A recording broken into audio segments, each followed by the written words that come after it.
sujeito chega para um rabino e fala assim: rabino, por que a gente está aqui? Qual é o nosso propósito? E esse rabino fala para o sujeito, o rabino é um sábio, vai procurar o rabino da Cracóvia que ele vai te responder. E esse cara vai. Só que o rabino foi para a Suécia, ele vai da Suécia, o rabino foi para a Holanda, ele vai para a Holanda, que era uma época que só tinha carruagens, mas sempre com essa pergunta. E um dia ele encontra o rabino da Cracóvia. E o encontro deles é muito bonito, porque a primeira parte é muito documentada. Ele chega pro rabino e fala: rabino, cadê teus móveis? Porque o rabino só tinha uma cadeira. E o rabino fala pro cara: cadê os teus? E o cara fala: só tô aqui de passagem, vim te fazer uma pergunta. E o rabino responde: eu também só tô aqui de passagem. Essa é uma história clássica, mas continua. O rabino fala: o que te trouxe aqui? Ele fala: eu queria saber o propósito de Deus para mim estar aqui vivo. E o rabino levanta e dá um tapa na cara dele. E ele fica indignado, e o rabino vira as costas e vai embora. Aí ele volta para falar com o rabino que mandou ele falar com esse rabino e tomar um tapa. E ele fala: você sabia disso? O rabino falou: sabia que ele ia te dar um tapa. E por que você fez isso? Porque eu não tive coragem de te dar o tapa. Então eu sabia que ele ia dar. Mas por quê? Ele diz: nunca troque uma boa pergunta por uma resposta estúpida. A gente não sabe, faz a menor ideia. Minha mãe às vezes fala: explica tal coisa. Eu falo: mãe, você quer que explique segundo o espiritismo, o budismo? Não, filho, quero que você me explique segundo o que você sente. Eu não faço a menor ideia. Desculpa te decepcionar. E ele gosta de fazer jejum e oração. Ele vai conseguir, então, com isso também, liberar karmas ou limpar esse karma também com jejum e oração? Eu sou um fã de jejum, né? Eu acho que o maior ensinamento de Jesus em termos práticos era o jejum, porque a espiritualidade ocidental, ela é muito racional, e a espiritualidade oriental é muito corporal. A espiritualidade oriental, você não precisa acreditar em nada. Quero fazer yoga, qual é a origem, de onde vem? Esquece, vai lá e faz. Karatê, Aikido, Tai Chi, a própria tradição.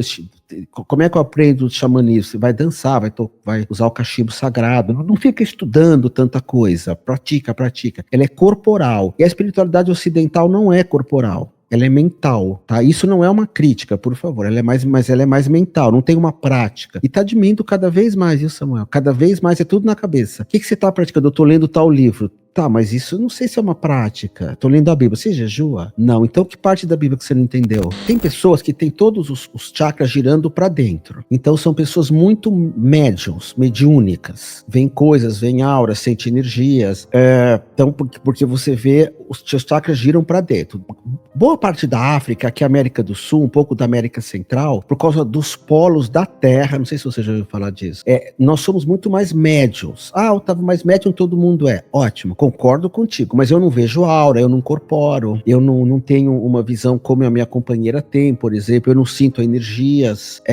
Então, quando o japonês, as práticas espirituais do Japão, do yoga, da Índia, de toda aquela região, do Tai Chi Chuan, do Qigong, não tem mediunidade nenhuma. Você não vai encontrar mediunidade porque lá os chakras giram para fora e aqui giram para dentro. Se tem uma coisa que os povos originais sabem, e o Samuel sabe mais que eu, mas não vou perguntar, eles aceitam muito como eles são, sabe? Quem é o mais bonito? Eu. Quem é o mais inteligente? Eu. Quem é o mais... Quem tem que se melhorar? Melhorar nada. Não tem essa ideia de melhora, mas não que a gente não possa melhorar, deve. A própria natureza nos amadurece. Eu preciso aprender a desapegar. Não precisa se preocupar que vai chegar a hora. Que a própria vida nos ensina. E a gente está amadurecendo. Mas os povos originais, eles têm muito essa questão de se aceitar. Tudo dá para melhorar, mas primeiro aceita. Se eu aceito minhas sombras, eu posso colocar mais luz em cima delas. Ou pelo menos guardar essas sombras para mim.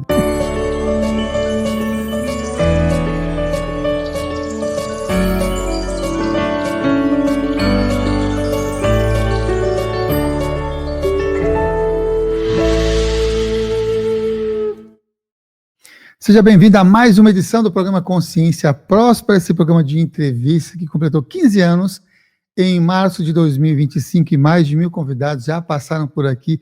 E o nosso convidado de hoje já esteve aqui diversas vezes. Você consegue, inclusive, fazer, sabe o quê?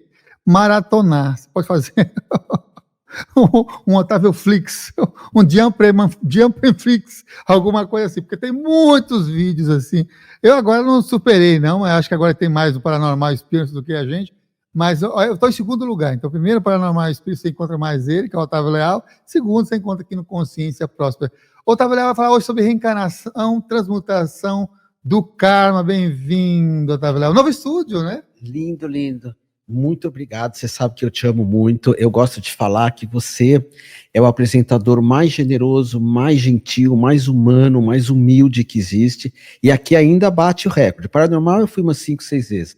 Aqui é o recorde desde quando você me entrevistou. 2010. Era numa rua meio sem saída, Na Vila Ana Rosa, né? uma casa ligada ao espiritismo. Ambrosina de Isso. Macedo. Era o Que estúdio lá. que lindo o teu trabalho. Foi em todos os estudos que eu participei, Sim, eu acho. todos os Até estudos. quando eu gravei em externas, olha, tá vendo? Um privilégio aqui. Sim. Comemorando esse ano 15 anos, e o Otávio trazendo essa energia. E ele, inclusive, é super amigo de uma pessoa que foi a estreia desse programa, que ela foi lá nessa mesma rua, na Ambrosina de Macedo, que foi a Monja Cohen, que estreou esse programa no dia 9 de março de 2010. Uau!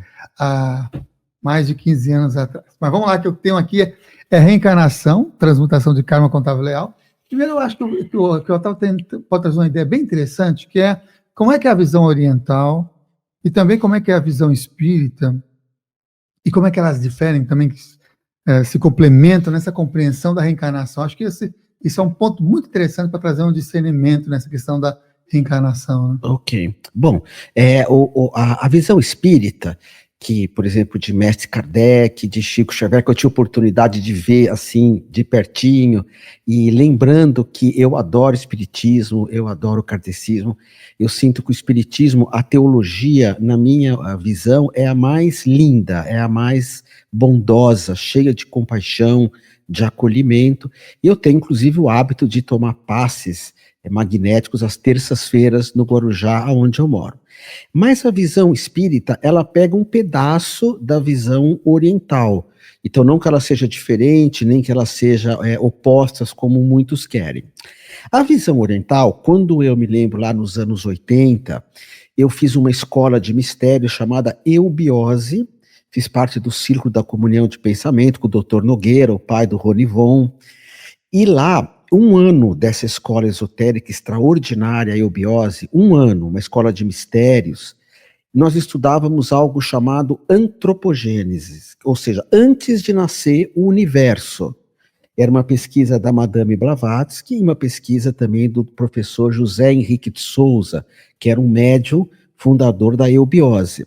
Para quem talvez não esteja associando, quem hoje fala muito da Eubiose é o Newton Schutz e o meu professor, meu grande mestre de Eubiose, professor Ademar Ramos, que já não está aqui com a gente. Então, um ano, nós estudávamos os deuses, as mentalizações dos deuses, um plano, um projeto dos deuses, antes da manifestação do planeta.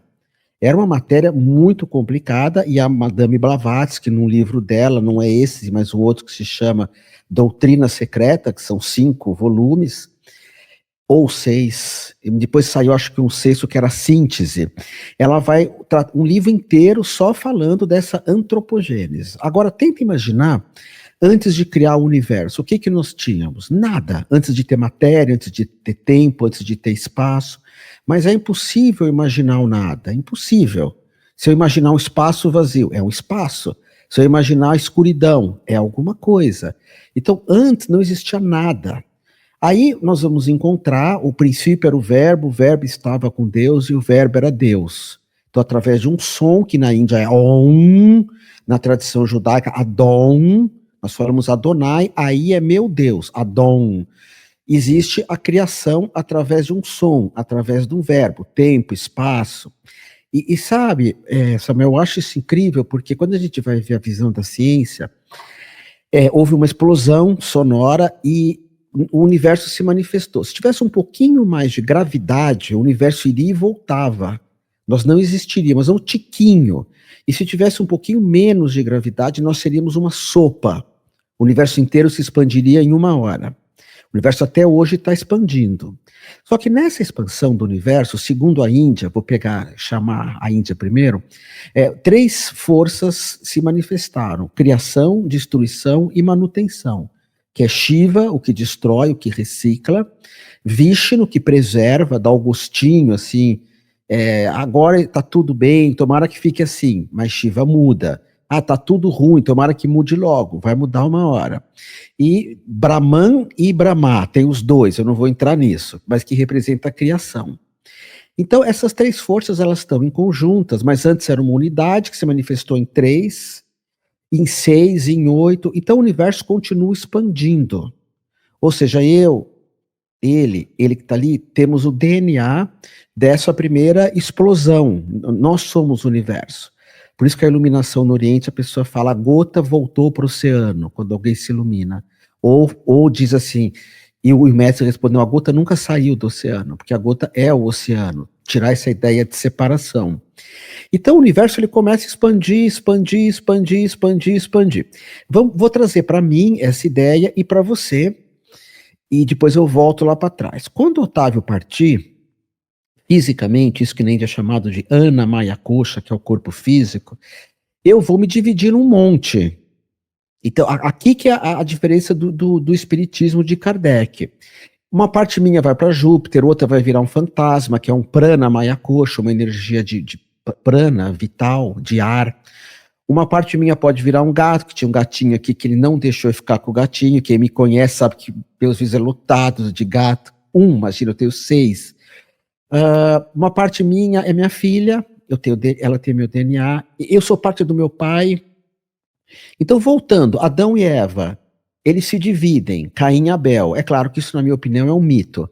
E vai dividindo, dividindo, dividindo, dividindo as 12 tribos de Israel, e até chegar a mim, porque querendo ou não, eu sou judeu, um novo judeu. Meu nome, não sei se você sabia, Otávio Augusto Carvalho Leal. Esse é meu nome de batismo, Otávio Augusto Carvalho Leal, que é o judeu novo, né? Carvalho, Pereira, quem não sabe, esses nomes de árvores são judeus espanhóis. Pois bem, então, como um iluminado chama as pessoas? O iluminado chama as pessoas de irmãos. Mesmo Jesus fala, não é minha mãe, ela é minha irmã. Por quê? Porque todos nós somos irmãos. Todos nós viemos do mesmo DNA. É claro que cada povo, né, aqui eu peguei alguns livros do Samuel, o livro dos mortos maias, eles vão ter uma visão parecida, mas normalmente eu morro, nasce um, eu morro, nasce um, eu morro, nasce um. Temos aqui os símbolos e mitos do Antigo Egito. O Egito já vai olhar um pouco mais para essas encarnações, ou reencarnações, perdão, que envolvem animais. Mas ninguém estudou mais a reencarnação, na minha opinião, do que os tibetanos. Eles adoram pesquisar, eles vivem em lugares muito frios, lugares que não tinham Netflix, nem internet, nem Amazon Prime, nem Instagram, nem nada. Então, era uma investigação de si mesmos. Isso é muito até... Tem um filme que chama Sansara, que vai... belíssimo. O filme precisa de alguém para interpretar. Eu assisti com a Monja Coen, inclusive, no lançamento. Ela explicando, foi muito bonito. Então, os tibetanos, eles vão ter essa visão, que quando nós partimos, quando esse corpo partir, eu vou me dividir num monte. Só que aqui vai entrar uma divisão que envolve corpo aberto e corpo fechado. Então, voltando atrás, quando o universo continua expandindo, existem pesquisas que falam que isso vai chegar uma hora que vai ter uma retração, e a Madame Blavatsky, nessa retração, ela chama de Noite de Brahman. Uma hora que tudo vai voltar a estaca zero. O universo continua expandindo, uma hora ele some. A gente precisa se preocupar que isso vai demorar muito. E depois o divino acorda de novo e começa tudo de novo. Um novo nascimento, e o universo nasce, morre, nasce, morre, nasce, morre. A Blavatsky tem um livro que se chama Cosmogênesis, que aí é o nascimento do cosmos, que aí você vai escutar muitos esotéricos falarem que nós éramos de Saturno, de Júpiter, essas divisões de Atlântida, de Lemúria. A Blavatsky vai estudar muito isso. Então, o universo está expandindo. Quando você partir, provavelmente você vai se dividir em vários. Você quer me perguntar algo ou eu continuo? Falar um pouquinho mais sobre isso que você citou, né, da ideia do corpo aberto e o corpo fechado, porque vocês podem entender um pouco melhor dessas ideias e desse conceito também, né? Eu ia associar com metapsicose, mas acho que aí vai dar bastante conteúdos interessantes, né, das pessoas. Que normalmente não se aborda dessa forma, né? O que acontece é assim, por exemplo, tem pessoas que têm todos os chakras girando para dentro.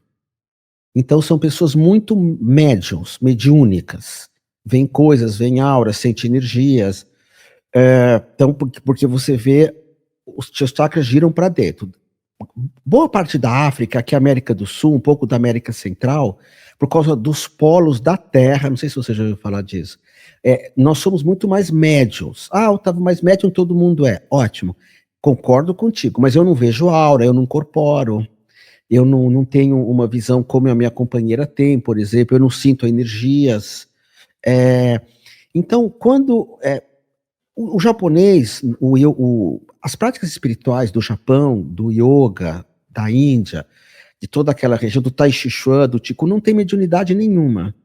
Você não vai encontrar a mediunidade porque lá os chakras giram para fora. E aqui giram para dentro. Eu falei certo? Aqui giram para dentro e lá para fora.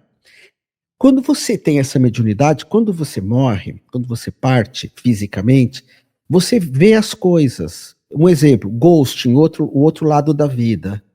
Quando ele parte, a Demi Moore, que era a personagem, não lembro o nome dela, fica vendo ele o tempo todo, não, vê ele no fim, tem uma médium que vê ele o tempo todo, e ele fica no chamado plano intermediário, que é onde o Chico Xavier vai falar no Nosso Lar, vai falar das colônias de cura, onde o Wagner Borges visita o tempo todo, que ele tem um contato com esse plano.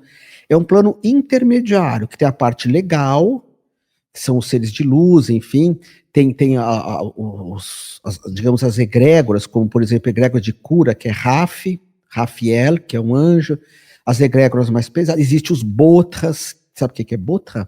É fantasmas.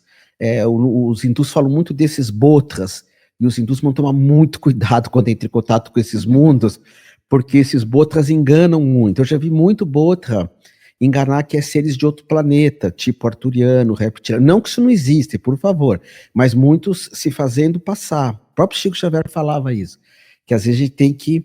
Então esse plano intermediário, Otávio Leal, quando ele partir, eu vou ter contato com esse plano? Não, porque eu tenho o corpo muito fechado, no meu caso. Eu não tenho o Pondé, o Cortella, o Karnal, esses grandes filósofos, a Lúcia Helena, eles vão entrar em contato com esse mundo? Não. Porque eles não veem nada disso. Você é corpo aberto ou fechado? De enxergar? Prometo que eu não pergunto mais nada. Tenho percepções. Eu acho que quem mexe com o xamanismo também é tem muitas experiências fora do corpo. Então... Então eu não tenho nenhuma. Eu tenho só quando eu fiz lá quando eu fui fazer um curso de um candomblé, eu virei médium na hora.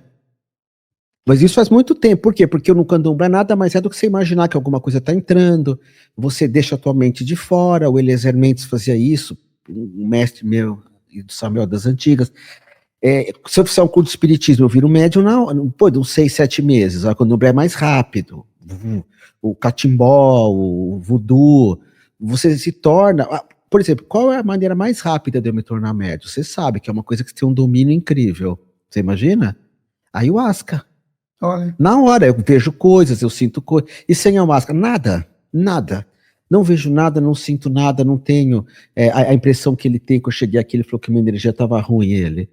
Falou. Ele é bom de captar coisas. Ele captou.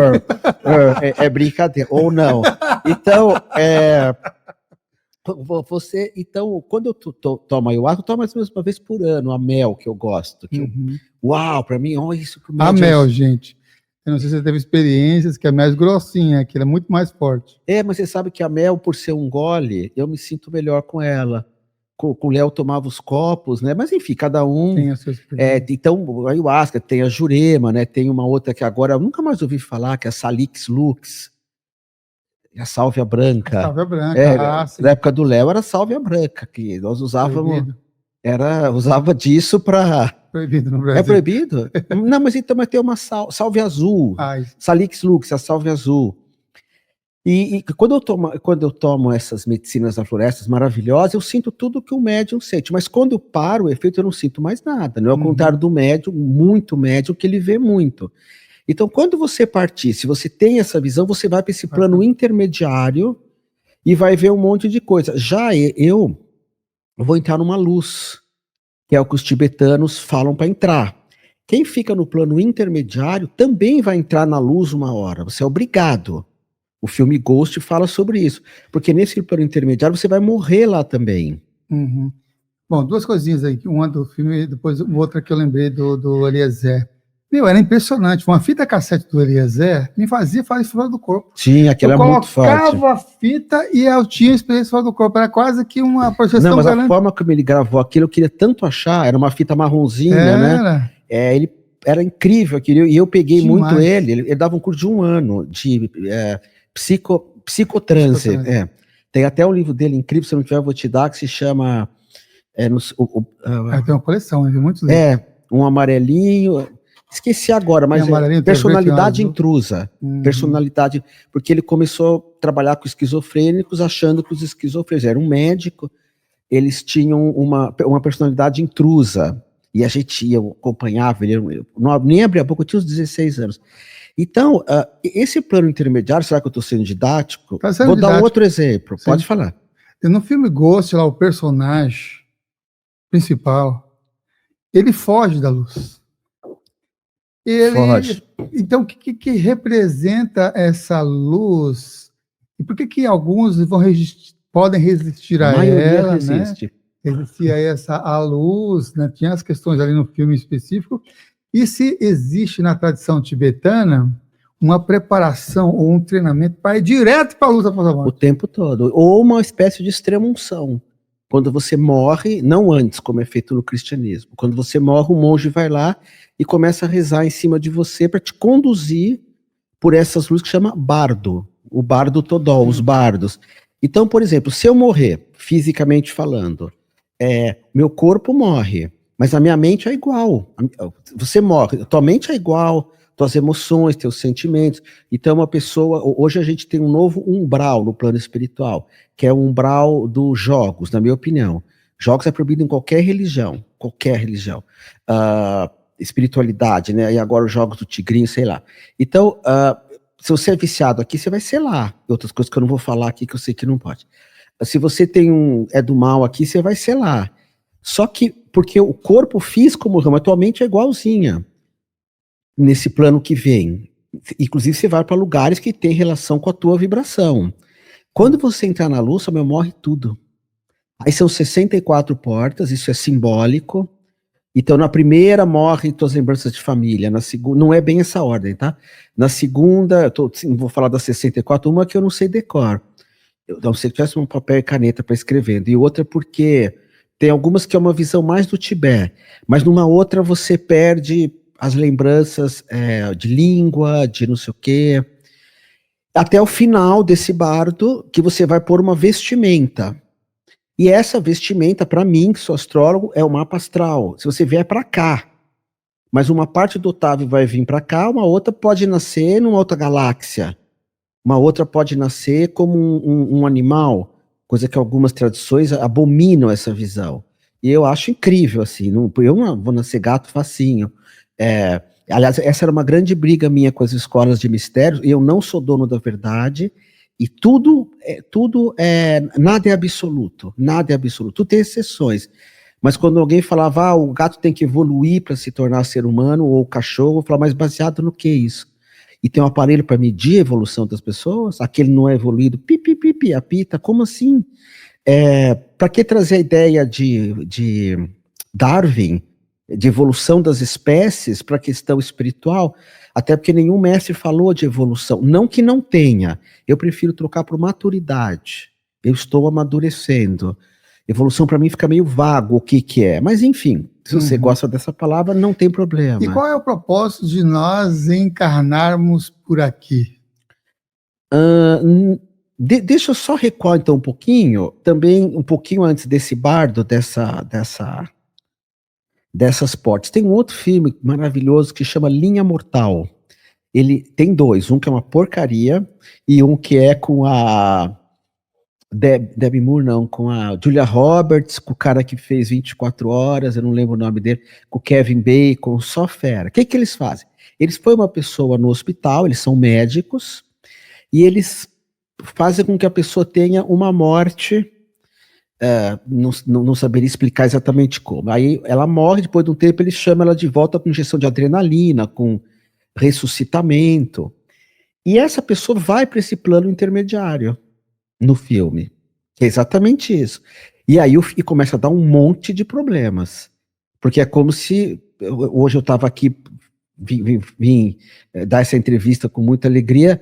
Vamos supor que marcasse com meio-dia, eu chego 7 da manhã. Ele ia falar, mas como assim? Então, eles chegam fora da hora. Então, e eles vão entrar em contato com muitas coisas do inconsciente, que a primeira coisa que morre quando a gente entra no bardo é a nossa mente. Morreu. E aí eu começo a entrar em contato com os meus medos. Uma porta é só de medos. A outra porta é tudo que eu deveria ter vivido e não vivi, segundo os tibetanos, que é o meu Swadharma, né, o caminho verdadeiro. Então esse filme você vai passando por essas portas até chegar ao final, que você pode até repetir uma vida muito parecida ou se desmembrar. Um outro filme que eu gosto muito, esse eu acho que você não viu ainda, chama Mânica. Assisti em VHS. Que legal. Olha o que eu vou te fazer pergunta, hein? O que você achou do filme? Eu achei fantástico. E eu tive uma relação muito interessante, porque é uma pesquisa de uma reencarnação, e tudo comprovado. O padre foi lá, ajudou ela para realmente ter a certeza e a convicção. Eu tinha lido que 2 pessoas no mundo inteiro viram esse filme. Eu e você. Ele está aí no YouTube. O Mânica, como o Samael falou, ele é uma história de uma menina que ela parte, uma mulher, ela parte, ela é casada com um cara e o cara fala, eu vou te esperar, vou ser fiel a vida inteira. Vou esperar você voltar. E depois ela nasce numa aldeia, tal, quando ela tem uns 14, 15 anos, ela vai procurar o cara, porque ela lembra tudo. E ele chega lá e fala, lembra, eu sou tua mulher. Ela fala, como assim uma criança? E tem o padre que vai junto. Então, nesse filme a gente tem vida a vida. Morreu um, voltou outro. Para cumprir um dharma, para cumprir uma missão. O tibetano não, são várias. Então, aqui em São Paulo, tem um lugar que o Samuel já conhece. Aliás, eu me pergunto por que o Samuel me convida para dar entrevista, porque ele sabe mais que eu, ele sabe. E tem muita gente que ele sabe mais, ele é muito culto. Você já trouxe aqui o Lama Michel? Não, Michel não. Então, o Lama Michel é um lama brasileiro que com 7, 8 anos, filha de Daniel, esqueci o nome da mãe dele. Nossa, o pai dele era mais próximo do pai, o pai era Daniel. Ele é reconhecido como uma reencarnação de um lama. Então ele entra num lugar, fala, o que tem nessa sala? E ele fala, atrás dessa cortina tem uma figura de Buda vermelha, atrás dessa outra cortina tem não sei o quê. E ele foi reconhecido como uma reencarnação. Só que aí vem o melhor filme de reencarnação, na minha opinião. Sabe qual que é? O Pequeno Buda. Fantástico. Esse ganha de qualquer um, que é exatamente a ideia do Tibete. Um lama morre, o lama é uma espécie de um papa, e ele morre, e ele tenta descobrir quem é a reencarnação do lama, se é um menininho nepalês, um menininho norte-americano, porque é filme, né? E filme americano tinha que ter um menino norte-americano, e uma menina, se eu não me engano, uma menina também norte-americana. E os 3 ficam competindo para ver quem sabe mais da vida daquele que partiu. Inclusive ele deixou uns bilhetes, esse lama, que as pessoas tinham que saber o que estava escrito. E no final do filme, que é com o Cadu Rivers, assim que fala, Kenny Rivers, que é o Matrix, descobre que os 3 são a reencarnação do lama. Então é sobre isso que eu estou falando. No filme Mânica, morreu uma, nasceu uma. Por quê? Porque a gente acompanhou a vida dessa que morreu, mas outras partes dela foi para outros lugares. E no filme O Pequeno Buda, que é essa visão do Tibete, que faz parte da Rosa Cruz. Sabe que eu sou a Rosa Cruz hoje há quase 40 anos, né? Oh. Ganhei até Você ganhou? Ganhei um diploma de honra, uma coisa assim, pelo tempo, né, que eu tô lá. Mas isso não me faz melhor, me faz alguém que estuda, como o Samuel, bastante, os livros aqui. E lá eles, nos graus mais adiantados das escolas, vai se começar a estudar isso. Inclusive o Luiz Peregrini tem uma experiência dele no Tibete. Não sei se ele já contou. O Luiz Peregrini é um livreiro aqui de São Paulo. Eu vou contar a experiência dele. Você quer? Pode contar. Pode contar? Mas deu para? Não, vamos fechar o Pequeno Buda. Você acha que para quem está nos vendo dá para entender? O nome da mãe do Lama Michel é Abel. Bel César, eu também já fiz alguns convites. Viu Peter, que é a outra pessoa que eles moram juntos. Porque ela tem um trabalho sobre parteira da morte, então ela é uma especialidade. Ela ficou muito doente, ela tem um livro muito bonito sobre lidar com isso, né? E quando o filho dela virou monge com 7, 8 anos, eu estava nas primeiras reuniões. Gente, foi parar no Fantástico. Sabia. Sim, E hoje ele é quer dizer, para mim ele é um jovem, uma criança, mas ele está com os 30 e poucos anos dando aulas, e é monge até hoje. Fala, como assim ele nunca vai namorar uma moça, um moço nunca vai comer um McDonald's, nunca vai... nada, ele abriu mão de tudo antes de ter vivido. E hoje ele tem uma sabedoria incrível, né? E ele é uma das reencarnações do Lama Rinpoche. Aqui Rinpoche é como Silva, né? Lá no Tibete. Você sabia, não? Tem um monte. Tem um monte. Mas assim, de um lama específico, mas não é só ele. Porque eles têm essa visão que quando você morre... E essa passagem, ela demora.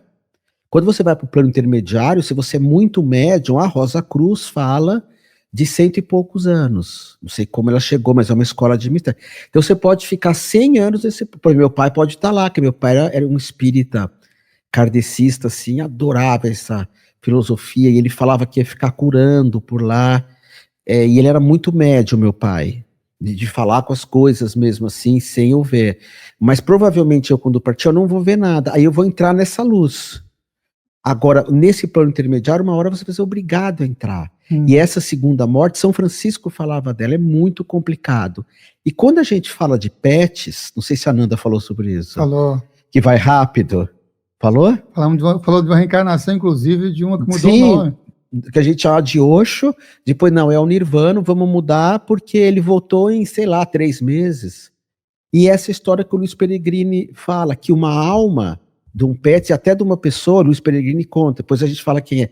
Ele entra, o Luiz Peregrini no Tibete, um tulco chama, entrou no corpo dele, já viu ele falando isso? Então, você tem um pet, morreu um outro. Você tem a alma do outro entra nesse teu, os dois coabitam a mesma alma. Como eu tenho um monte de eus. Todos nós temos um monte de eus. Acho que é o Eric Fromm que fala desses eus. Às vezes a gente se acha maluco, até ele falou que eu era meio maluco ali. Tá eu tive que discordar veementemente. Eu ia dizer que ele só não é normal. Ele só não é normal, é uma pessoa natural que veio assim. Você sabe que eu sou famoso de brincar sempre com os caras de todo podcast. Depois você acha que tá didático? Tá bem didático. Mas cita um outro filme também, já que tá falando de filmes, porque aí a turma vai... Uma visão é a visão do Pequeno Príncipe, né? Do Pequeno Buda, Pequeno Buda. Um do Pequeno Buda e o outro do Amor Além da Vida. Sim. Você podia falar também do Amor Além da Vida, porque lá tem a ver muito com o que está acostumado aqui a acompanhar, que é do nosso lar, né? É o plano intermediário. É o plano intermediário. Porque ele é um reflexo, teve aquela moça aqui, que ela acaba... tem palavras que não pode se falar aqui, mas ela parte antes do tempo. Ela apronta com a sua própria vida, né? Ela fica num plano que é um plano negativo. Aí o médico, que é o Rob Williams, Rob maravilhoso, ele fica num lugar cheio de luz. Porque esse plano intermediário é um reflexo da nossa mente. Só que tem a tal da luz. Então, no final do filme, eles vão para essa luz e o filme termina, não sei se você lembra, os dois se reencontrando, né? Numa outra vida. Mas provavelmente, se a gente recuar, eles já eram uma coisa só, eles, os filhos, porque você e tua filha é uma mesma alma, é o mesmo DNA, você, teu filho, eu e você. Entendi. Vamos voltar àquela pergunta lá que não foi respondida ainda. Tá, legal, tem essa visão que pode voltar em um só, é outra que pode voltar com diversas partes, né? Não pode voltar em um só. No Tibete, não. Nas escolas ocultistas. Das 2 escolas. Tem escola que acha que volta em uma, sim. Em uma que vai voltar, eu volto nesse. E vou voltar no outro, um só. Não divido meu corpo com ninguém. E sempre na Terra. Isso. Porque não tem uma que aceite as duas. Tem umas que aceitam essa, tem umas que aceitam essa. Independente de se volta em um, no outro, em todo, sei lá. Qual é o propósito, ou qual é o objetivo, o porquê de nós voltar, ou porquê nós estamos aqui reencarnados, né? Olha, qual é o sentido disso? Tem uma história que eu gosto muito, vou ser o mais sucinto possível. Um sujeito chega para um rabino e fala assim: Rabino, por que a gente está aqui? Qual é o nosso propósito? E esse rabino fala para o sujeito, o rabino é um sábio, vai procurar o rabino da Cracóvia que ele vai te responder. E esse cara vai. Só que o rabino foi para a Suécia, ele vai da Suécia, o rabino foi para a Holanda, ele vai para a Holanda, porque na uma época só tinha carruagens, mas sempre com essa pergunta. E um dia ele encontra o rabino da Cracóvia. E o encontro deles é muito bonito, porque a primeira parte é muito documentada. Ele chega pro Rabino e fala: Rabino, cadê teus móveis? Que o Rabino só tinha uma cadeira. E o Rabino fala pro cara: cadê os teus? E o cara fala: só tô aqui de passagem, vim te fazer uma pergunta. E o Rabino responde: eu também só tô aqui de passagem. Essa é uma história clássica, mas continua. O Rabino fala: o que te trouxe aqui? Ele fala: eu queria saber o propósito de Deus para mim estar aqui vivo. E o Rabino levanta e dá um tapa na cara dele. E ele fica indignado, e o Rabino vira as costas e vai embora. Aí ele volta para falar com o Rabino que mandou ele falar com esse Rabino e tomar um tapa. E ele fala: você sabia disso? O Rabino falou: sabia que ele ia te dar um tapa. E por que você fez isso? Porque eu não tive coragem de te dar o tapa. Então eu sabia que ele ia dar. Mas por quê? Ele diz: nunca troque uma boa pergunta por uma resposta estúpida. A gente não sabe. Faz a menor ideia. Minha mãe às vezes fala: explica tal coisa. Eu falo: mãe, você quer que explique segundo o espiritismo, o budismo? Não, filho, quero que você me explique segundo o que você sente. Eu não faço a menor ideia. A menor ideia. Desculpa te decepcionar. E você? Eu tenho minhas ideias, você sabe que eu vou longe. Não, ideia sim, E inclusive eu tenho algumas convicções relacionadas a essas conexões de estar por aqui e tudo mais. Mas o nosso convidado, como eu sempre falo, é quem? Otávio Léo. Sabe, gente, que ele sempre faz isso. E aí, o que acontece? Eu fico pensando, por que eu convido esse meu amigo todas as vezes, direto, para vir aqui no programa, se ele quer me entrevistar? Eu acho que eu tinha que ir lá na Rádio Mundial, no programa dele. Quando que é o seu programa? Sexta-feira, às 18h30. Eu tenho que ir lá às 18h30, porque lá eu dou entrevista, porque ele faz... Mas quando você quiser. Agora, deixa eu acrescentar uma coisa. Como você falou, você tem várias ideias, e provavelmente são as minhas. Que são ligadas ao animismo, né? A gente pensa tudo nessa coisa da ecologia, mas a certeza de uns anos para cá, eu preferi abrir mão. Assim, eu não tenho certeza. E aliás, eu sinto, não, eu acho, não é nem sentir achar mesmo, é uma coisa mais vaga, que são tantas possibilidades, não tem uma só, né? Então você pode abrir para tanta coisa. E esse lugar onde eu estou aqui, por exemplo, que é onde eu estou como um instrumento para fazer as perguntas, para trazer o conhecimento, é interessantíssimo, porque eu vejo dezenas de visões diferentes. Sim. Eu faço a mesma pergunta para você, e aí centenas de pessoas já passaram, e fala diversas outras visões. Isso é enriquecedor, porque são múltiplas e essa do Rabino você gostou? Essa do Rabino eu adorei. Porque essa pergunta nos move, sim, não é? Por que eu estou aqui? Quem sou eu? Essas perguntas... E a hora que eu tenho a resposta, eu posso parar. Não, eu já descobri. Como sim, assim? Olha o tamanho desse universo. Não dá para parar, né? Qual, em relação a reflexões, né? Qual é a importância? Estou lendo o livro do Pequeno Buda, está ali em cima. Qual a importância de nós aceitarmos também aquilo que a gente não quer aceitar? Por exemplo, nosso lado ruim ou nosso aspecto sombra. Olha, no Oriente, quando alguém fala assim, o que é iluminação?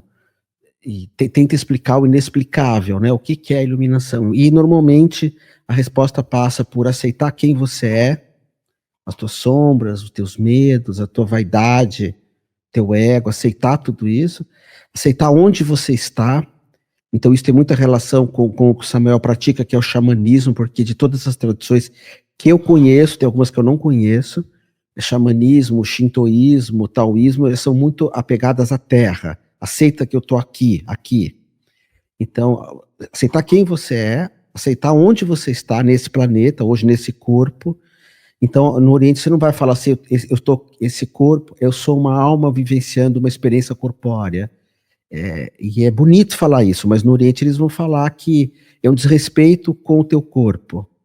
Então, o xamanismo ele vem muito do corpo, e eu adoro. E aceitar o que você tem.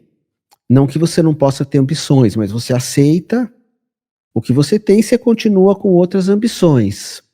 E que os três seria iluminação. São 4 coisas. Aceitar quem você é, aceitar o que você tem, aceitar onde você está e aceitar que às vezes você não aceita nada. Você passa por isso também. E acho que a síntese dos grandes iluminados é essa aceitação, né? Estava lendo agora aqui esse livro, mostrei até muito bonito do Sebastião Salgado, que fala do Amazonas, desses povos originais, né?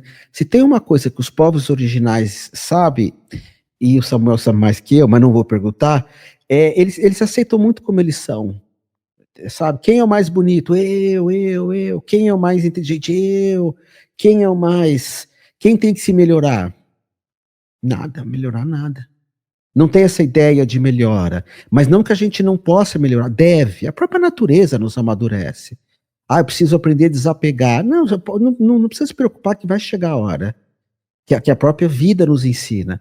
E a gente está amadurecendo. Mas os povos originários, eles têm muito essa questão de se aceitar.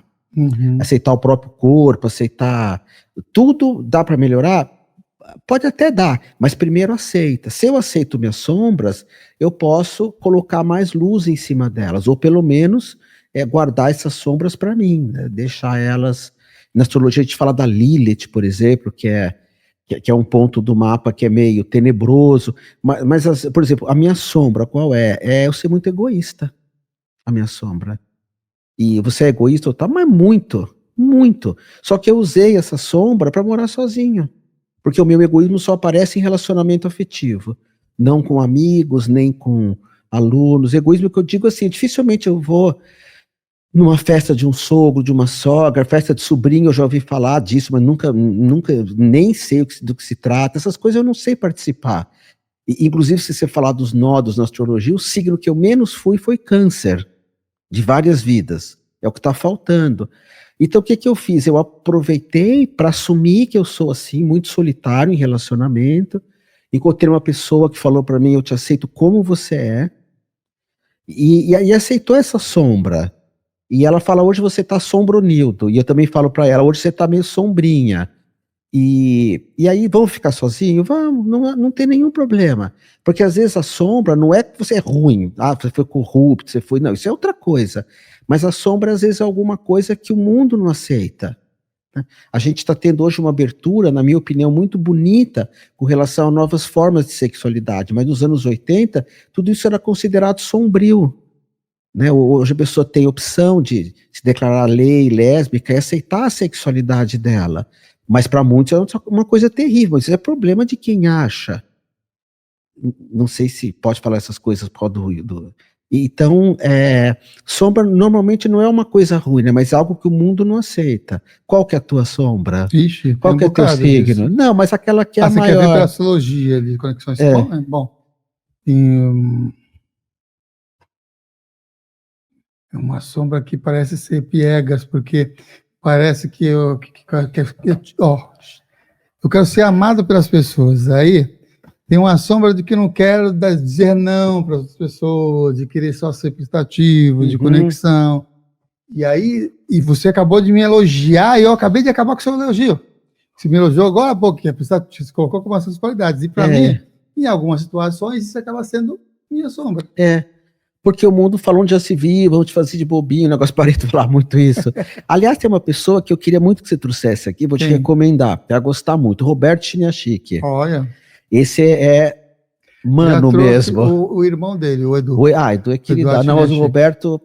E o Roberto tem uma história que eu vou contar, você vai gostar. Ele fala que a gente tem um superpoder. Superpoder. É como se você tivesse que escolher um superpoder. Eu, você e você. Teu superpoder. E o Roberto falou para mim, qual é o teu superpoder, Otávio? Aí eu falei, o meu superpoder é dar aula. Minha didática, minha cultura. E ele falou, tá, mas fala com a tua companheira do teu superpoder, porque quem vê de fora vê melhor. Aí cheguei para a Nanda e falei, olha, meu superpoder é dar aula, né? Eu sou professor, tantos alunos. Ele falou, não, ninguém faz aula com você porque você é bom. Eu falei, como assim? Você quer um professor bom? É o Cortella, é o Pondé, é o Karnal, você não é. Então por que as pessoas fazem aula comigo? Qual é o meu superpoder? E ela falou, o teu superpoder é que tudo que você fala de liberdade, qualquer coisa. E você atrai todos os malucos, beleza, da espiritualidade, que quer ser livre, que nem você. E eu falei, nossa, que legal. E eu não tinha pensado nisso, que meu superpoder é falar de liberdade mesmo. Então eu vou pedir para vocês dois não responderem agora e pensar qual que é teu superpoder. Porque esse superpoder é... Tudo que você faz, ele tem que estar ali em cima. Porque para mim a liberdade é mais importante que o amor. Para mim a liberdade é mais importante que a prosperidade. Para mim. E engraçado que eu nunca percebi que tudo que eu falo de liberdade. Então, e esse superpoder, às vezes é um superpoder sombrio. Porque minha mãe fala até hoje para mim, você vai acabar sozinho. Eu falo, não, mãe, eu não vou acabar sozinho. Eu sou sozinho. Eu moro sozinho, é uma opção. E não há nenhum problema disso. Mas onde já se viu teu avô, tua avó, teu bisavô, teu tataravó, teu ex-avó, heptavó? Pois é. Então assombra, às vezes, a pessoa que é muito livre, né? Eu cheguei aqui, a primeira coisa que eu falei, olha, tem uma tribo que eles são anarquistas, eles não admitem nenhuma forma de poder. E eu gosto disso. Depois você pensa, vocês querem falar. Não, já sabemos que é para pensar e depois é para Perguntar para alguém, mais próximo, então porque às vezes a gente não vê, sim, né? Por exemplo, eu acho que você, levando em conta todo mundo que entrevista no mundo espiritual, você é o mais generoso que tem. E eu conheço um monte de gente. Tem gente que entrevista de uma forma mais, digamos, artística, outros me conduzem para perguntas engraçadas, mas você é outros que não sabem entrevistar, mas você é o mais, assim, generoso. Muito bem, é isso, né, Iago Mihael? E o Iago Mihael é réu, Iago Mihael. Eu falei para você que ele faz isso. Não avisei? Faz parte dele, ele é um libertário. Olha isso, é possível ser um rebelde sem ser revolucionário? Não, rebelde nunca é revolucionário. Nunca. Rebelde dá uma banana para as coisas do mundo que ele não se interessa. O rebelde não vai brigar contra a corrupção, ele não vai ser corrupto e vai dar uma banana para quem é, para as regras, para as leis injustas, para a maldade. Mas isso no meu mapa eu tenho muito fogo, né? Eu sou Lua em Leão, ascendente Leão, então eu tenho eu até preciso me controlar às vezes para falar, as pessoas pensam assim, e eu não preciso, elas não precisam pensar como eu, né? De ter esse viés muito livre. Uhum. E hoje, qual é o seu entendimento, depois de tantas décadas de estudos, muitas escolas de conexões, que você fez parte de 40 anos só na MORC, nessas conexões? Que quase. Você também passou pelo colegiado, né? Bom, um monte de escola que você passou. Qual é o seu entendimento sobre o karma e o dharma?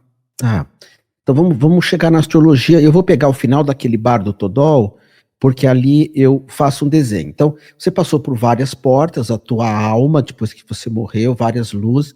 Você chegou no lugar chamado Purusha, que é o teu ser, o teu si mesmo, aquela parte nossa que não melhora e nem piora.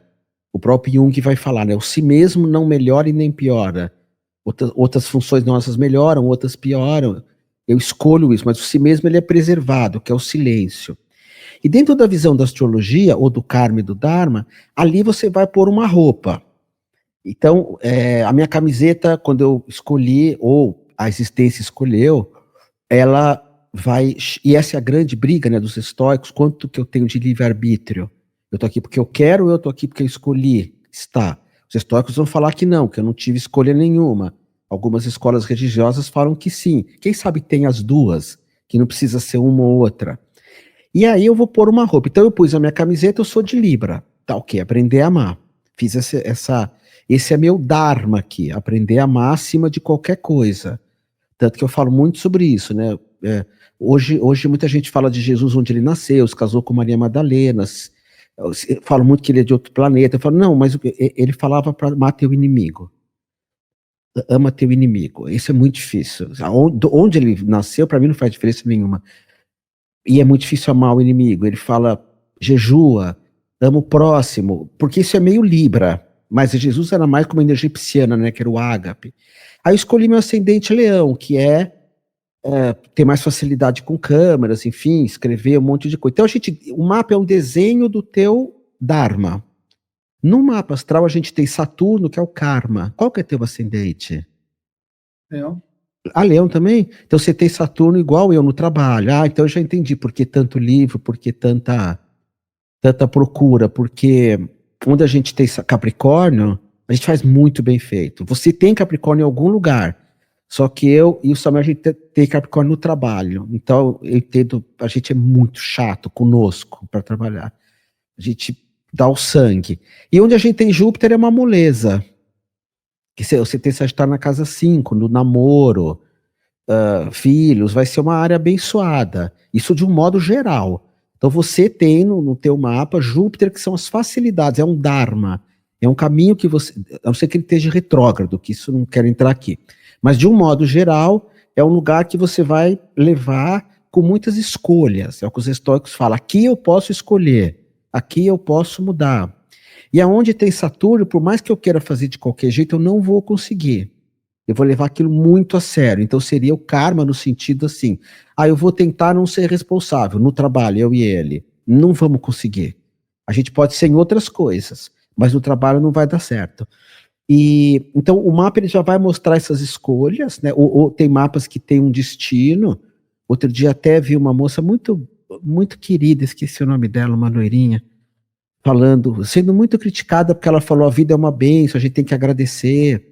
Ela foi num programa de um cara bacana, chama Raul Ferreira Neto, que é um cara que entrevista bem também, mas ele aborda vários temas, né? E aí o pessoal fala, fala isso para quem está numa guerra na Croácia, ou para quem aconteceu isso, é porque tem pessoas que têm um destino muito traçado, né? Como diz Cazuza, nossos destinos foram traçados na maternidade. Parece que outras pessoas têm uma escolha, e eu creio que tenha mesmo. Por exemplo, o meu pai já partiu, eu não queria. Minha mãe tá velhinha, tá com Alzheimer, eu também não queria. Eu vou fazer uma viagem daqui uns dias que eu também não quero fazer lá para Brasília, enfim, resolver umas coisas da minha mãe. Então, e o mapa ele vai mostrar isso, né? Aqui eu tenho uma opção, aqui talvez eu já não tenha. E a coisa do planeta retrógrado, que é uma situação que eu não consigo. E eu tenho um amigo meu, tem uma história linda, assim, linda. Ele nasceu com muita dificuldade, teve muitos problemas de dinheiro, nasceu num ambiente difícil, aí foi conseguindo conquistar um monte de coisa dentro dessa área da espiritualidade. Como era o nome dele? Já sei, você. Então, a história do Samuel é assim, é uma história mas tem que, não é? Você conhece a tua história, é linda.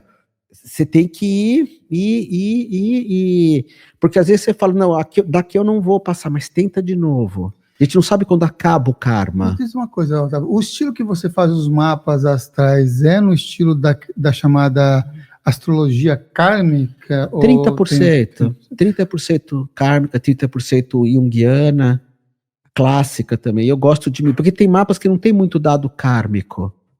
Minha mãe, por exemplo, tem 5 retrógrados no mapa dela. É uma situação bem cara. Eu tenho só 2. 2 é a média. Então, o mapa dela dá para falar muito de vidas pretéritas. E minha mãe teve uma vida muito complicada. Você sabe que um das leituras do meu mapa foi ele escrevia para o Planeta, chamado Jaime Lauda. Escrevia para a revista Planeta e o dele ele era pontual nos estudos dele de pesquisas. Até o tanto que a gente ia ficar encarnado por aqui. Quem falou isso foi um médium chamado Alan Léo, e a gente se baseia nele. Quando eu gravo o mapa, muita coisa eu falo, segundo Alan Léo, segundo Stefan Arroyo, porque eu não tenho essa visão. Stefan Arroyo já na psicologia. Segundo Danny Ruger, que é outro místico, eu gosto de citar essas pessoas, Liz Green, que da parte psicológica, ela dá um banho, quando eu descrevo o signo da pessoa, e eu tenho um desses stories, sei lá, que mostra eu gravando. O pessoal falou, mostra, eu fico sem camisa, porque é um calor onde eu moro, Guaraná, com um monte de gatos, uma mesa igual a essa na cozinha, um monte de livros. E eu vou consultando também. A pessoa não percebe que eu estou lendo, porque eu consigo. E qual a duração dessa leitura que você faz? Hoje dá umas 2 horas e 15 minutos. Algumas coisas eu falo, olha, agora eu vou soltar um texto pronto, preste atenção nesse texto, está pronto. Então, eu mesmo gravando, dá umas 2 horas em cada mapa, mas o mapa chega com umas 3. Se você quiser entrar na fila, esse contato está passando aqui, Humano e Amor, lá no direct, informações, você tem também no humaneamor.com.br, também tem link, humaneamor.com.br também o site, você entra lá. Instagram é esse daqui, Humano e Amor, só Humano e Amor, tudo junto. Orkut. Orkut? Eu tenho ainda. Tô brincando. Ele falou que eu tenho, mas não tenho mais não. Esse Otávio. Eu sei que estava na história de que eles iam voltar, não sei se voltou. Não, acho que não. Que está fazendo comemoração e tudo mais. Eita, nós. O Orkut era bem legal, as pessoas falavam bastante, né? Não era um culto assim, tanto a imagem, né? Tinha... Essas partes não entram na gravação, deixa eu adiantar, essas partes não entram na gravação do seu mapa, tá? Isso aqui é só... não, eu sou muito sério. Por quê? Porque lá é questão de trabalho, é o estilo capricorniano de ser.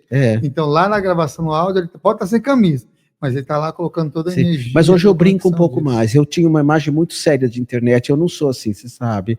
Então eu comecei a quebrar um pouco isso de, por que não ser eu mesmo, né? Depois que eu fiz 60 anos, você fala, tá, agora você está vivendo o arquétipo do bobo, né? Que é o que já foi criança, e agora chega no momento que, ok, vamos assumir meu lado mais brincalhão. E eu já fui muito sério mesmo Esse também. também é outro ponto, né? Uma das coisas que a gente já observou aqui na sua fala é que a astrologia é bastante importante. E o tarô?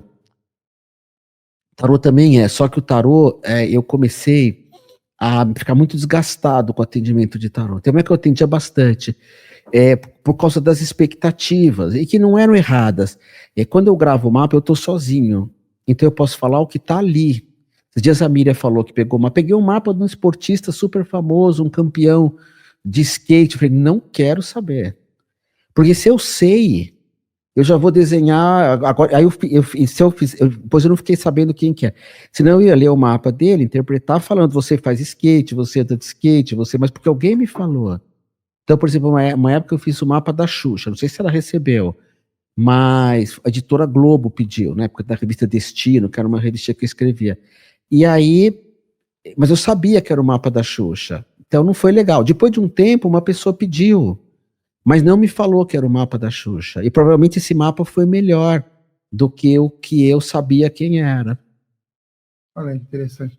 Eu falei de pessoas conhecidas e o tema é reencarnação. Qual é a sua opinião sobre a suposta reencarnação famosa lá do Ayrton Senna e do Kimi alguma coisa lá, né? Kimi Antonelli, algumas pessoas falam que ele é reencarnação de Ayrton Senna, algumas pessoas citam isso eu já não sei, assim, quem que é essa pessoa, mas o Ayrton Senna eu sei. Então, dentro dessa visão do Tuco, o Ayrton Senna se dividiu em vários. Então pode estar aqui. Mas a gente nunca vai saber, você sabe muito bem disso também. Agora eu vou ter que te fazer a pergunta, porque eu não sei. Quando a gente entra em contato com os povos ancestrais, tem um nome que a gente entra em contato com o Pai Sol, Mãe Lua. Ancestralidade. Ancestralidade, né? Tem muitas ancestralidades na visão xamânica. Então, uma delas é essa que você vê a natureza, né? Então, eu penso assim também. Então, eu sou uma reencarnação do Sol, e você também, da Lua. A gente chama o Sol de pai, a Lua ou o Sol de avô, depende da nação. Tem 3 ou 4 às vezes, né? A ancestralidade sanguínea, que é essa ancestralidade de sua mãe, seu avô, minha mãe, meu avô, minha avó. A ancestralidade anímica, que aí nós somos todos filhos da Terra. Nós somos todos filhos desse planeta, então nós fazemos parte dessa ancestralidade, que é a ancestralidade de todos os elementos que existem. E a ancestralidade espiritual, que aí nós fazemos parte de tudo que existe. Sim. Nós somos essa gota dentro do oceano, só que da perspectiva xamânica. Tem a maioria das etnias que eu estudei, as encarnações é parecida com o filme Manica.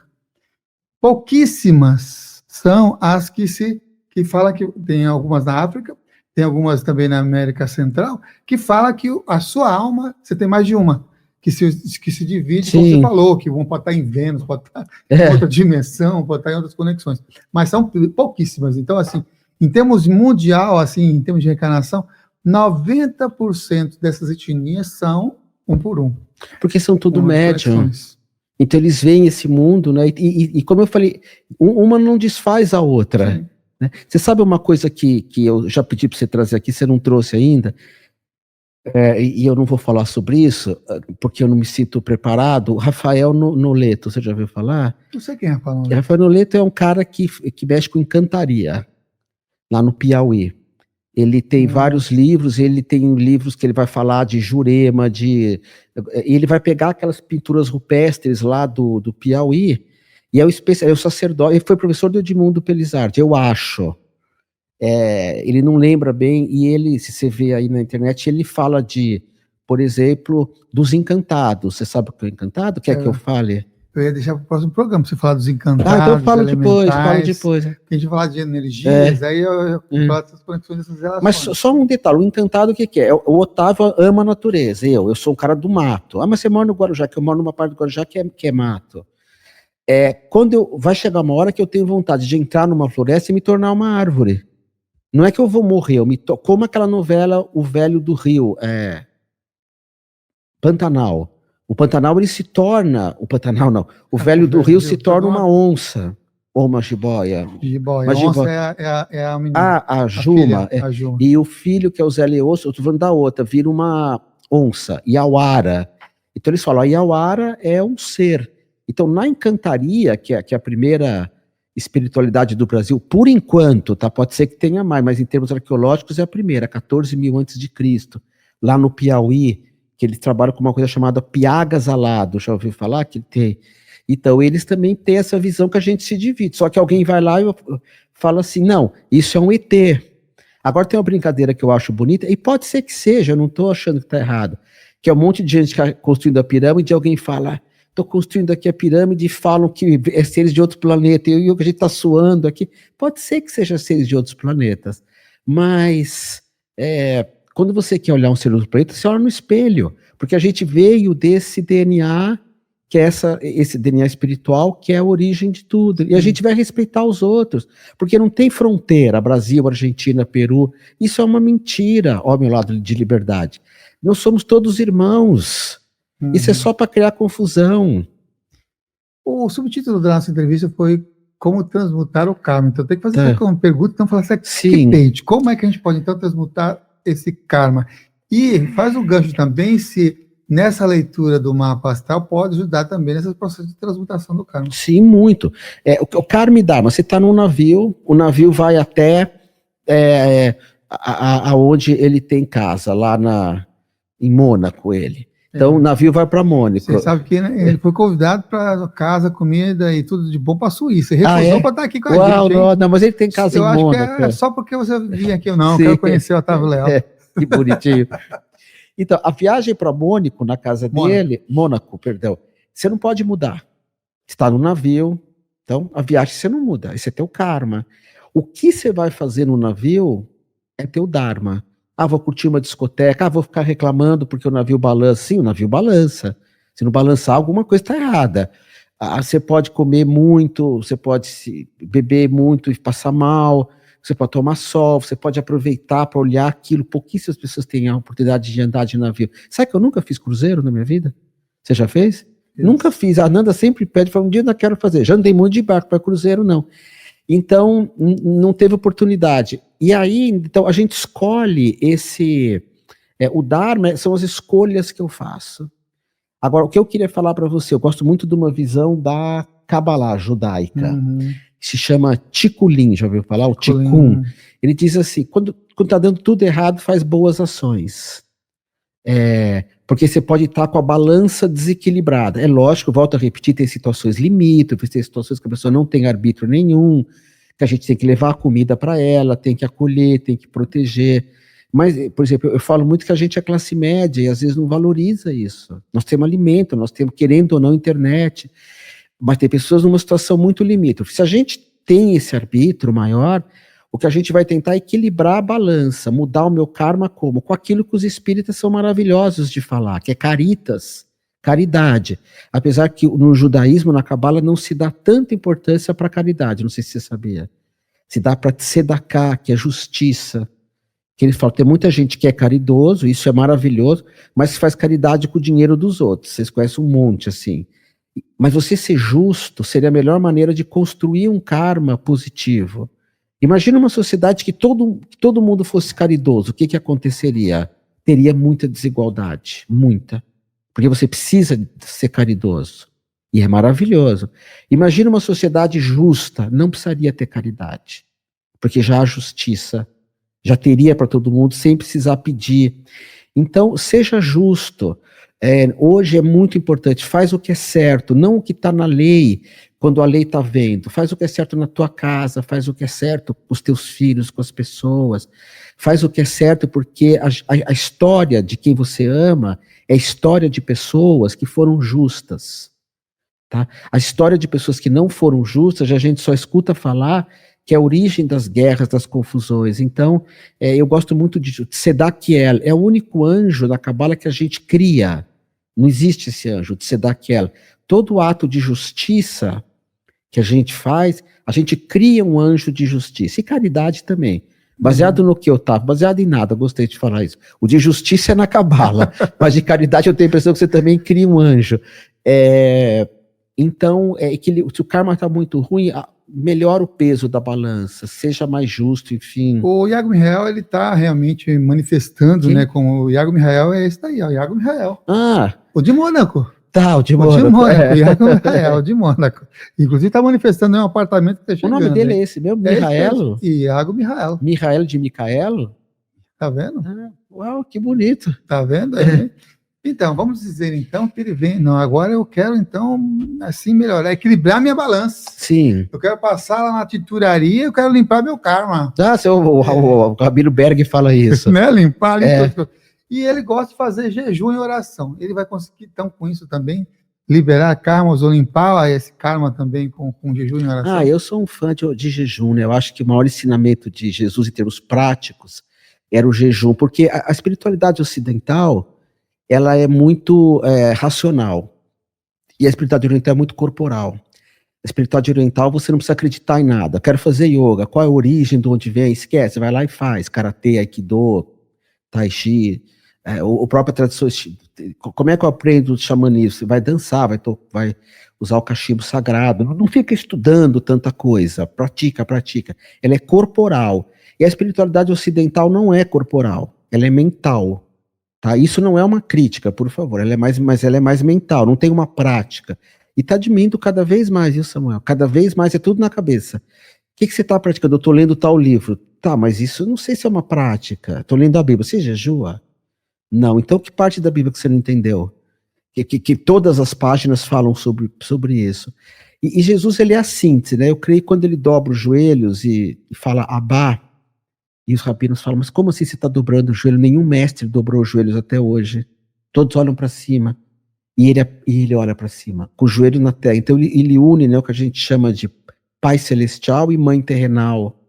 E ele seria o Logos, né, o Filho, que aqui para nós seria Tupã, Cunhantã e Toré. Tupã, Cunhantã e Toré. Eu olho para você se a testa aqui.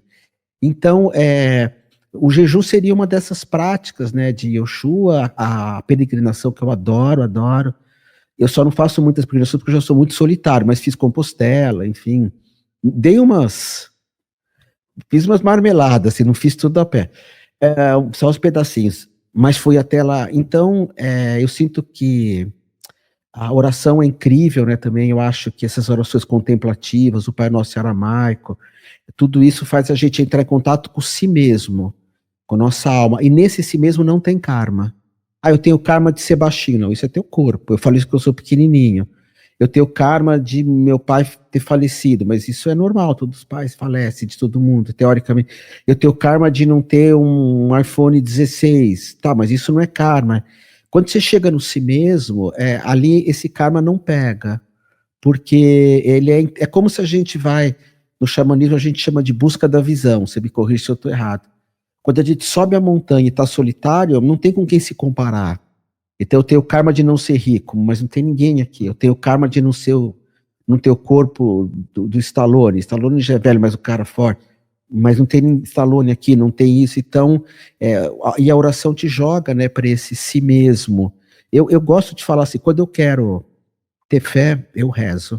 O rezar me leva para o invisível, para o mundo que eu não vejo. E quando eu quero estar presente, eu faço meditação. São duas coisas diferentes. Na minha opinião, o Jacqueline falou que não, que é a mesma coisa, porque assim, tá bom essa história disso, mas para mim, ela é minha mestra, dizer, mas eu posso pensar diferente. Meditação te põe no presente, agora. Oração te põe em contato com o mundo invisível. Pode ser que você veja ou não, mas te joga para uma... E a união desses dois é bonito, né? Como hoje tem tanta briga entre a ciência e a fé, e tem uma discussão que a fé fala assim para a ciência, você nunca vai me provar que Deus existe, nunca. A ciência fala para a fé. E a fé, e a gente é de fé. A gente é meio científico. Capricórnio, na casa do trabalho, quer comprovar tudo, eu e ele. Mas a fé fala para a ciência, você nunca vai me provar que Deus existe. E a ciência fala para a fé, e a fé responde, você nunca vai me provar que ele não existe. São mundos que não se encontram. Chegam perto, alguns cientistas se encontram, mas a maioria não. Falam de boca cheia, eu sou ateu. Azar seu. Porque acreditar em alguma coisa é tão bonito, acreditar no amor, Tá na poesia. Você sabe que uma vez o Rabino Sobel tinha um aluno chamado Geraldo, nunca mais o vi, ele era muito estudioso de Cabala, árvore da vida, essas coisas. E ele falou pro Rabino assim: Rabino, a árvore da direita é uma Cabala, é da compaixão, é da sabedoria? Perguntou pro Rabino, e o Rabino, na minha frente, o Rabino Harry Sobel, falou: Geraldo, já viu a mão de uma criança? Ele falou: já, Rabino. É isso que você tem que ver. Quando você vê a mão de uma criança, você vê Deus. Você não vai ver Deus num diagrama da árvore da vida, é a mão de uma criança. Você acredita na mão de uma criança? Isso é um milagre, isso é fé. E a gratidão? Como é que a gratidão influencia ou transmuta não só os karmas, o nosso dia a dia, né? Como é que esse espírito da gratidão, ele também faz com que a gente realize uma espécie de transmutação? Aí é a camiseta. A camiseta? É, a camiseta que eu falei do teu superpoder, né? Eu sinto, assim, pelo menos para mim, que a aceitação é mais importante que a gratidão. Porque normalmente a gente agradece só aquilo que é legal. E a aceitação é uma aceitação absoluta. E a aceitação, ela passa, né? Por exemplo, quando Jesus percebe que vai passar por muita coisa que não é legal, ele diz... E, aliás, Jesus tem a transfiguração, né? Que as pessoas veem Elias, Eliel, ele e Abraão e Moshe Rabi, que seria também essa ideia da divisão, né? Mas ele percebe o que vai acontecer com ele, ele diz: afasta de mim esse cálice, eu não quero passar por isso. E depois ele diz: seja feita a tua vontade. Ele não agradece, ele aceita. Na segunda, Pedro fala: Judas vai te trair. E Jesus olha para Pedro e fala: e você vai me trair 3 vezes até o galo cantar. 3 vezes. E Pedro falou: não, eu tenho escolha. Jesus fala: nenhuma, está escrito. E Pedro trai 3 vezes. Então, essa aceitação, eu acho que a gratidão, quando vem de coração, ela é maravilhosa, assim. Mas eu vejo um jogo também, assim, meio... agradece que você vai ter mais, mas como assim? Isso não é gratidão. Mas eu ensino muito a aceitação. Eu gosto mais. Para mim está um degrau acima. Maravilha. Otávio, a gente até passou um pouquinho do horário desse nosso episódio dedicado aqui à reencarnação. E diz aí, sua opinião, onde é que você se encaixa, onde é que você pensa, de que maneira que você reflete sobre esses processos de reencarnação, deixa aqui nos comentários. Se você também quiser conhecer o trabalho do Otávio, ó, o Money Amor. Procura o Money Amor no Instagram, procura o Money Amor na internet, você vai ter diversas oportunidades de conhecer sobre esses e outros tantos assuntos. Rádio Mundial, já falou, sextas-feiras às 18, Rádio Web Mundial, sextas-feiras às 18h30 também está lá o Otávio Leal. Olha, tem décadas que ele está também lá na Rádio Web Mundial, né? Que, se não me engano, quem levou ele foi o Gasparetto. A Miriam Morato, o Gasparetto e a Beth Frati. Hoje eu sou o mais antigo vivo. Que beleza. Que continue vivo, voltar mais vezes aqui no Consciência e também compartilhar esses conhecimentos também lá na Vibe Mundial. Super agradeço a vocês que chegaram até aqui. Se gostou, curta, compartilhe com outras pessoas. Isso também é uma possibilidade de transmutar karma. Então aceita esse convite, compartilhe para quem pode se beneficiar. Brincadeiras à parte. Agradeço mais uma vez aqui ao Otávio Leal e peço para deixar uma mensagem de encerramento antes de subir aqui a vinheta. Como a gente falou acabou falando de vida, né? Eu vou deixar uma mensagem de Mestre Cazuza. Uma vez eu falei para minha filha assim: se teu pai partir, eu sempre guardo uma frase minha, quero que você decore essa frase. Ela falou: qual, pai? Quem tem um sonho não dança.